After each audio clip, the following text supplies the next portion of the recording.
건강하기를 간절히 소망합니다. 네, 300개의 이제 교회 중에 또 우리 교회가 또 선택이 돼서 이번에 또 이제 전도 축제를 하는데, 제가 1등 하면은 100인치 텔레비전을 준대요. 놀라지도 않으시네요. 2등 하면은 이제 75인치 텔레비전을 준대. 그런데 이제는 그런 걸 떠나서 한번 따라합시다. 바울은 심었고 아볼로는 물을 주었으되 오직 자라게 하시는 분은 하나님이시니라. 네, 아멘.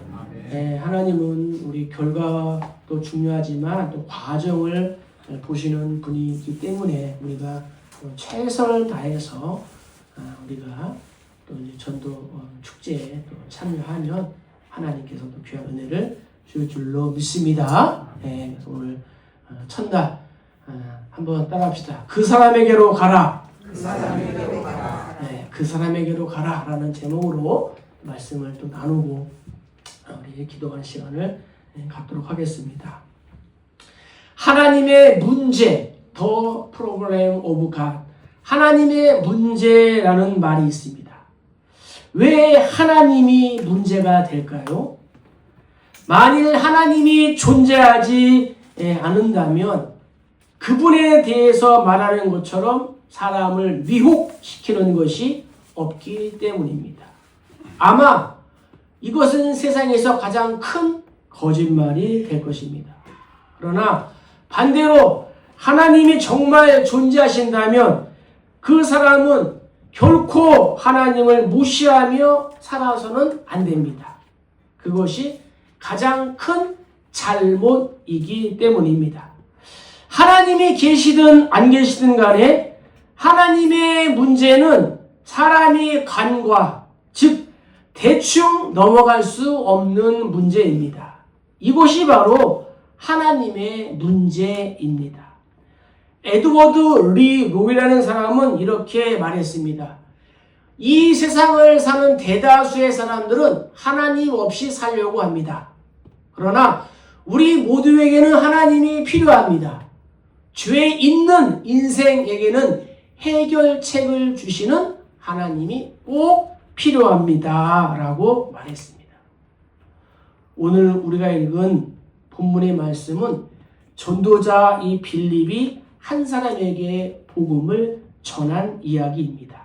에티오피아 여왕 간다게의 국고, 즉 나라 살림을 맡은 구수 이 네시의 이야기입니다. 네시는 예루살렘에서 예배하러 왔다가 돌아가는 중이었습니다. 주의 사자의 명령을 받은 빌립은 네시에게 예수를 가르쳐 복음을 전합니다. 네시는 세례까지 받고 기뻐하면서 에티오피아로 돌아갔습니다. 이것은 평범한 한 사람에 관한 이야기처럼 보이지만 역사적인 사건의 시작입니다. 그리고 사도행전 1장 8절의 말씀의 성취라는 거죠. 성령의 권능으로 예루살렘과 유다와 사마리아와 땅끝까지 복음이 확장되리라 하는 이 말씀이 이루어지기 시작한 거예요. 아프리카까지 땅끝까지 복음이 들어간 것입니다. 캠벨 몰간이라는 사람은 말하기를 아프리카에서 최초로 그리스도인이 된 사람은 바로 이 네시였다라고 말했습니다. 사도행전의 저자인 누가가 빌립과 에티오피아 사람의 이야기를 성경에 포함시킨 이유는 무엇일까요? 영국의 학자이자 이 전도자인 마이클은 이 사건에 대하여 이렇게 해석했습니다. 개인적인 1:1 전도의 가치와 그것을 행하는 방법에 관한 지침을 주기 위한 것이라고 믿는다라고 이렇게 고백했다는 거죠. 자, 우리 26절을 다 같이 한번 읽겠습니다. 주의 사자가 빌립에게 말하여 이르되 일어나서 남쪽으로 향하여 예루살렘에서 가사로 내려가는 길까지 가라 하니 그 길은 광야라. 자, 빌립과 이 에티오피아 이 내시와의 만남을 위해서 하나님이 먼저 준비하셨다는 거예요. 빌립과 이 구스 내시의 만남은 우연이었을까요? 그렇지 않습니다. 세밀한 치밀한 하나님의 준비로 이루어진 일입니다. 이것을 통하여 우리는 영원 구원을 향한 하나님의 열심을 우리가 볼 수 있는 거예요. 이 일은 하나님께서 시작하셨을 뿐만 아니라 진행도 성령 하나님께서 하신 거예요. 성경 26절과 29절, 39절에 등장하는 주의 사자는 성령이라는 거죠. 주의 사자가 빌립에게 말하여 이르되 또 성령이 빌립더러 이르시되 또 주의 영이 빌립을 이끌어 간지라 이렇게 말씀하고 있습니다. 예배를 마치고 돌아가는 검은 피부의 내시에게 아무도 관심을 기울이지 않았습니다. 그러나 하나님은 사모하는 마음을 가진 그를 주목하셨다는 거예요. 구원받을 적기가 된 것입니다. 그래서 이 내시와 같은 사람을 이렇게 말하는 거예요. 준비된 심령. 따라합시다. 준비된 심령. 준비된 심령. 또 예비된 심령. 예비된 심령. 갈급한 심령. 갈급한 심령. 이라고 우리가 할 수 있다는 거예요. 우리가 태신자로 이제 작정할 사람들 중에 한두 명 꼴로는 이러한 사람이 숨겨져 있다는 거예요. 당장에는 눈에 띄지 않지만 우리가 작정한 태신자들이 바로 이러한 사람일 수도 있다는 것입니다. 아프리카 에티오피아에서 예루살렘까지의 거리는 무려 1,500km입니다. 마차로 한 달을 넘게 걸리는 엄청난 거리였다는 거예요. 그 긴 여정을 마치고 돌아가는 길에도 흔들리는 마차 속에서도 성경을 읽을 정도로 마음이 열려 있었습니다. 그러나 그 누구도 그에게 관심을 가지지 않았다는 거예요. 그러나 하나님께서는 이 아프리카의 영혼을 사랑하셨고 그를 주목하고 계셨습니다. 그렇게 내시는 예수의 이러한 복음을 접하게 된 것입니다. 그래서 우리가 협력하고 기도하는 선교사 중에 우리 홍종수 선교사님이 아무도 안 가는 아프리카 지부티에 선교사로 가 있는 거예요. 아마도 그는 자신이 깨닫게 된 예수님을 아프리카 주변에 있는 사람들에게 전했을 것입니다. 그 결과가 어떠합니까? 현재 에티오피아 국민의 58%가 약 60%가 예수를 믿는 기독교 국가가 되었습니다. 그리고 6.25 때 우리나라에 도와준 나라가 어디예요? 에티오피아예요. 이 모든 과정을 성령님이 주도하셨습니다. 이것이 성경이 말하는 전도고 선교라는 거예요. 우리 역시도 태신자를 만나고 말하고 또 기록할 때에 하나님께서 준비해 줄 줄로 믿습니다. 영생 얻기로 작정된 영혼들을 하나님께서 만날 수 있도록 준비해 주신다는 거죠. 그러면 우리는 어떻게 해야 되느냐? 순종만 하면 된다는 거예요. 자, 27절 읽겠습니다. 전하 가서 보니 에디오피아 사람 곧 에디오피아의 왕 간다게의 모든 국권을 맡은 관리인 네시가 예배하러 예루살렘에 왔다가 아멘. 하나님의 준비에 전도자인 우리는 순종만 하면 된다는 거죠. 구스 이 내시를 향한 전도는 한 대륙의 복음 전파를 위한 하나님의 열심이었습니다. 그런데 이것만이 아니라 또 한 가지가 필요합니다. 그것은 바로 전도자의 역할입니다. 빌립이 순종했기에 아프리카 에티오피아에 이러한 복음의 문이 열리게 된 것입니다. 빌립은 예루살렘 교회의 7 집사 중에 한 사람으로 흩어진 사람들의 전형이었습니다. 그는 전도자로 사마리아에서 많은 사람들에게 성공적인 설교 사역을 감당하고 있었습니다.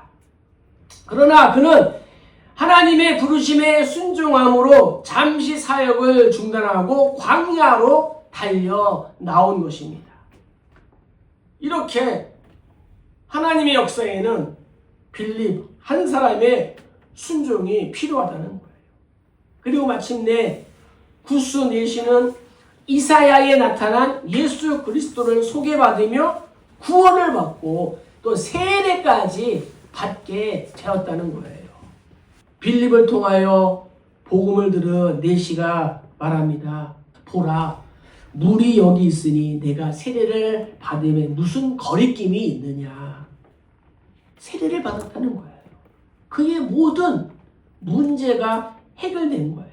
내시의 굶주린 영혼의 만족을 얻게 되었습니다. 성경에서 깨달음을 얻고 새 생명의 감격을 느끼고 돌아가는 이 내시의 모습을 성경은 뭐라고 그럽니까? 39절을 보세요. 기쁘게 길을 갔다 라고 이렇게 말씀하고 있습니다. 예수님을 만난 내시는 뜨거운 사막길에 지치고 피곤함마저 잊어버리고 기쁨을 안고 1500km나 되는 그 자신의 조국으로 어떻게 해요? 돌아가게 된 거예요. 빌립 한 사람의 순종이 이처럼 큰 역사를 일으키게 된 줄로 믿습니다. 하나님의 계획과 이끄심 그리고 한 사람의 순종으로 이루어진 결과라는 거예요.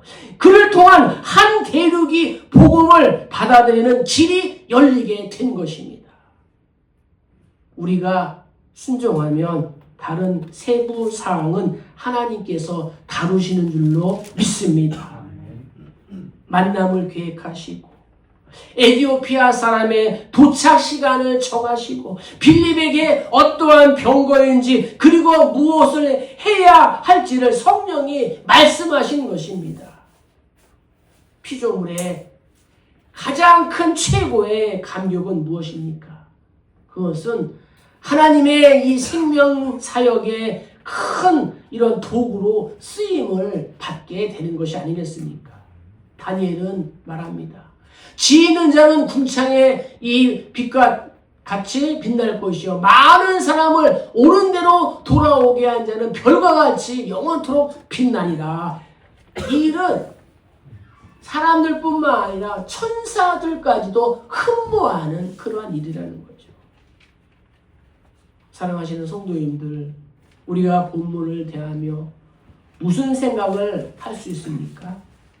전도는 어려운 게 아니구나. 참 쉽구나.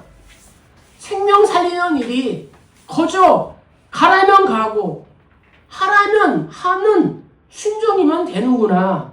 이러한 생각을, 이러한 믿음을 갖기를 주의 이름으로 축복합니다. 자, 사도행전 6장 3절이에요. 형제들아 너희 가운데서 성령과 지혜가 충만하여 칭찬 듣는 사람 7을 택하라. 우리가 이 일을 저에게 맡기고 아멘. 쓰임받는 그러한 비결이 있습니다. 자, 하나님은 내시가 아프리카에서 예루살렘을 방문하는 이 기회를 놓치지 않았습니다. 즉시 하나님은 예루살렘과 유대와 사마리아 근처에서 사람을 찾으신 거예요.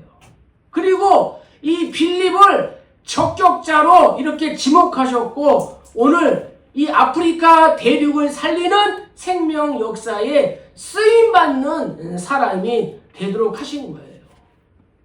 내가 너를 지명하여 불렀나니 너는 내 것이라. 하나님께서도 하나님의 이러한 생명 사역에 우리 모두를 지명하여 부르신 줄로 믿습니다. 우리는 혹시 이러한 의문을 가질 수도 있습니다. 아니, 그렇게 급했다면 하나님이 왜 직접 하시지 않았을까? 이러한 의문에 성경은 이렇게 대답합니다. 하나님의 지혜에 있어서는 이 세상이 자기 지혜로 하나님을 알지 못하므로 하나님께서 전도에 미련한 것으로 믿는 사람들을 구원하시기를 기뻐하셨도다. 아멘. 이것이 하나님의 방법이라는 거예요.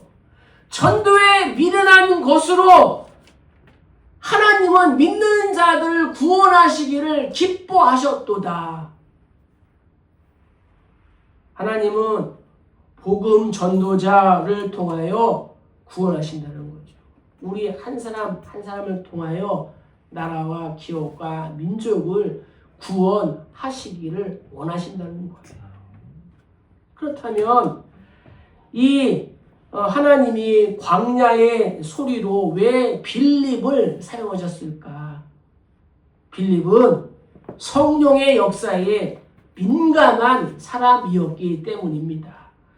사도행전 6장 3절은 이렇게 말합니다. 형제들아, 너희 가운데서 성령과 지혜가 충만하여 칭찬 있는 사람 7을 택하라. 우리가 이 일을 저희에게 맡기고, 이렇게 말씀하고 있습니다. 빌립은 성령의 인도를 받은 사람이었습니다. 주의 사자, 성령, 주의 영과 동행하는 사람이었고, 그는 하나님 아버지의 마음을 가진 그러한 사람이었다는 거죠. 그러면 성령 충만한 사람은 어떠한 사람일까요? 성령 충만한 사람은 살아계신 하나님께 대한 체험이 날마다 숨쉬는 순간마다 생생한 그러한 사람을 말합니다. 반대로 그렇지 못한 사람은, 그리스도인들은 이 정말 성령에 민감하지 못한 사람들은 하나님에 대한 신앙에 막연한 사람들이라는 거예요. 그리스도인들 중에서도 하나님에 대한 신앙에 막연한 사람이 있다는 거예요. 그들은 마치 뜬구름을 잡는 것 같이 하나님에 대하여 이야기하는 거예요. 자기 생각에만 휘둘리는 거예요. 왜 이렇게 다를까요? 간단히 말씀드리면 말씀과 기도 생활의 차이라는 거예요. 성령에 민감한 성도는 성경을 읽으며 매 장마다 매 절마다 흐르고 있는 잃어버린 영혼을 향한 하나님의 마음을 느껴야 합니다. 하나님의 마음을 이해하지 못하는 사람이 어떻게 성령의 충만함과 인도함을 받을 수 있겠습니까? 그래서 뜨거운 기도 생활을 하지 않는 사람은 비록 성령께서 그 사람 안에 계실지라도 결코 성령 충만을 경험할 수가 없는 거예요. 성령의 음성을 들을 수 없으니까 당연히 순종도 불가능한 것입니다. 우리가 전도를 너무나 어렵게 생각하지 말고 갈급한 심령, 준비된 심령을 찾기만 하면 됩니다. 오늘 하나님께서 구원을 주시기로, 영생을 주시기로 작정된 그러한 사람들에게 우리를 보내실 줄로 믿습니다. 빌립은 부르심에 순종했다는 거예요. 그리고 그 순종이 생명의 기적을 만들었어요. 아프리카, 에티오피아 60%의 국민들이 예수님을 믿게 되었다는 거죠. 굶주린 4시가 복음을 받았고 기쁨을 회복했습니다. 예수님을 만나며 뜨거운 사막길에 지치고 피곤하더라도 이 4시처럼 기쁨을 안고 돌아가게 될 줄로 믿습니다. 우리 안에 기쁨이 샘솟듯 솟아나게 되는 거예요. 이제는 우리의 차례라는 거예요. 자, 태신자는 누구인가? 엄마가 아기를 10달 동안 이 뱃속에 품고 기도하고 양육하고 10달 만에 이게 태어나게 하는 것처럼 우리도 그러한 사람 불신자들을 마음으로 우리가 잉태하는 거예요. 마음으로 품는 거예요. 그래서 태신자는 이러한 사람들이 태신자예요. 자, 낙심자. 마음이 낙심한 사람이 이미 낙심자라는 거예요. 무슨 일인지 몰라도 낙심하는 사람. 두 번째는 장결자가 태신자예요. 장결자. 그 다음에 교회를 정하지 못한 자가 또 태신자라는 거죠. 그리고 불신자가 퇴신자예요. 그리고 불신자 중에 가족 중에 불신자가 있습니다. 그분이 태신자예요. 그리고 교회에서 3km 이내에 거주하는 자. 멀리 떨어져 있으면은 우리가 그분을 만날 수도 없고 그분이 우리에게 올 수도 없어요. 어려워. 가까이. 이러한 사람들이 태신자. 그래서 나에게 붙여주시는 태신자는 누구인가 한번 점검해 보는 거예요. 전라남도 신안에 가면은 문준경 전도사님의 순교교가 있습니다. 6.25 때 이 처녀인 문준경 전도사님이 신발이 닳도록 전도하고 교회 세우고 그래서 신안에 있는 100% 주민이 다 예수를 믿었어요. 그 한 사람을 통해서. 지금은 90%가 예수를 믿는다고 하는데 100%가 예수를 믿었어요. 공산당에 의하여 죽임을 당했는데 공산당이 문준경 전도사님을 죽이면서 뭐라고 그랬냐면요. 너는 복음의 알을 까는 씨암탉 같은 뭐라 그랬습니다. 암탉이 알을 까듯 복음의 알을 까는 씨암탉과 같은 그러한 사람이다. 그래서 순교당했어요. 그 문준경 전사님을 통해서 우리나라의 굵직굵직한 목사님들이 나온 거예요. 이만신 목사님, 김순곤 목사님, 정태계 목사님 등 우리 모두가 빌립 한 사람, 문준경 전도사처럼 하나님이 찾는 한 사람 되시기를 주의 이름으로 축복합니다. 우리가 해야 할 일이 있어요. 자, 무엇입니까? 준비된 영혼이 있다는 것을 알아야 돼요. 예비된 심령, 준비된 심령, 고달픈 심령이 있다는 것을 우리가 알아야 돼요. 구수내시처럼 복음에 목말라 하는 영혼들이 숨겨져 있습니다. 갈급한 심령, 예비된 심령, 준비된 심령이 있다는 거예요. 그런데 우리가 가만히 있으면 아무런 일도 일어나지 않습니다. 그래서 나가고 만나고 말해야 되는 거예요. 누가 준비된 심령인지 정확히 알 수 없기 때문에 우리가 태신자를 폭넓게 작정하는 것이 필요합니다. 그래서 우리가 당하고 있는 이 고난은 오히려 생명에 대해 고민하게 만드는 그러한 도구가 되는 거예요. 내일 어떻게 될지 누구도 확신하지 못합니다.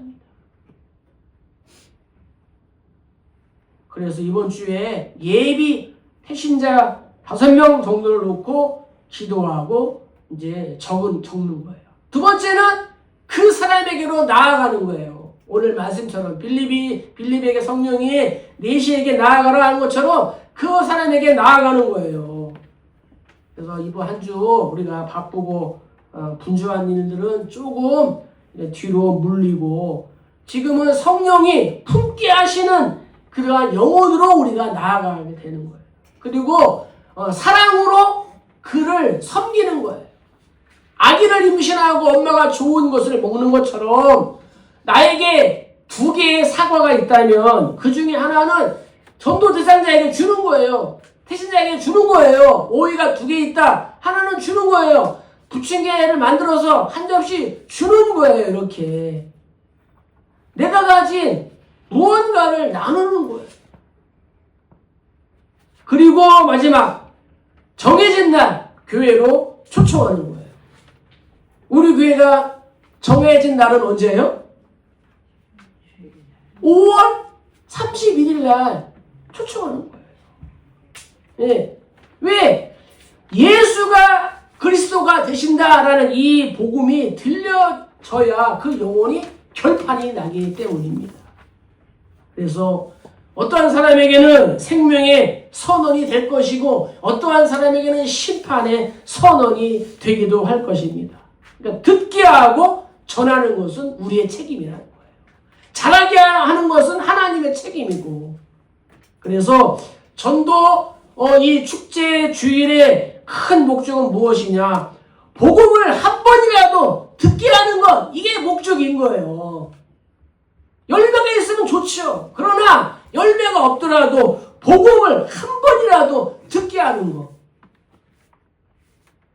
하나님의 지혜에 있어서는 이 세상이 자기 지혜로 하나님을 알지 못하니 하나님께서 전도에 미련한 것으로 믿는 자들을 구원하시기를 기뻐하셨도다. 한 번도 복음을 듣지 못하고 사망에 이르는 영혼이 없도록 우리는 성령께 순종하고 이 복음 전파의 사명을 잘 감당해야 되는 것입니다. 그래서 이번 한 주 우리가 기도하면서 예비 태신자들을 정하고 또 각자가 주어진 그 사람에게 우리가 나아가는 그러한 순종과 또 결단의 한 주가 되기를 주의 이름으로 간절히 축복합니다.